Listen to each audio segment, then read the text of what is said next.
দ্বিতীয় বিশ্বযুদ্ধে হিরোশিমা আর নাগাসাকিতে যুক্তরাষ্ট্রের পরমাণু বোমা হামলা আর ভয়াবহ পরাজয়ের পর সামরিকভাবে আন্তর্জাতিক অঙ্গন থেকে নিজেদের গুটিয়ে রেখেছিল জাপান। প্রায় 7 দশক একই অবস্থান ধরে রাখার পর অবশেষে 2014 সালে সামরিক পণ্য রফতানিতে নিষেধাজ্ঞা তুলে নেয় টোকিও। এরপর প্রথমবারের মতো প্রতিরক্ষা পণ্য প্রদর্শনীর আয়োজন করে দেশটি। Defence and security equipment international প্রদর্শনীতে অভ্যন্তরীণভাবে তৈরি জাপানের মিসাইল রণতরী আর তড়িৎ চৌম্বকীয় রেলগান দেখানো হচ্ছে। প্রতিরক্ষামন্ত্রী চেন নাকাতানি বলেছেন, দেশের বাইরেও প্রতিরক্ষা সমঝোতার পাশাপাশি অস্ত্র রফতানিতে এক ধাপ এগিয়ে যেতেই এই উদ্যোগ নিয়েছে টোকিও। ব্যবসায়ীরা বলছেন, পুরো পৃথিবীকে জানান দিতেই এত আয়োজন।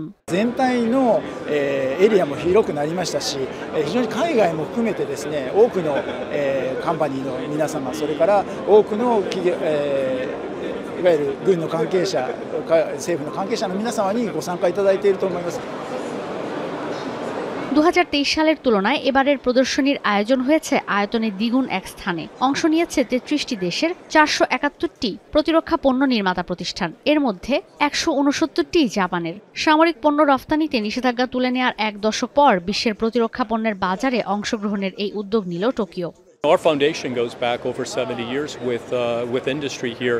I think that's, with the big and large heavy industry players, which makes sense. But we're seeing now that at multiple tier level, tier 1, tier 2 companies, even startups here are very much part of, I think, the solution.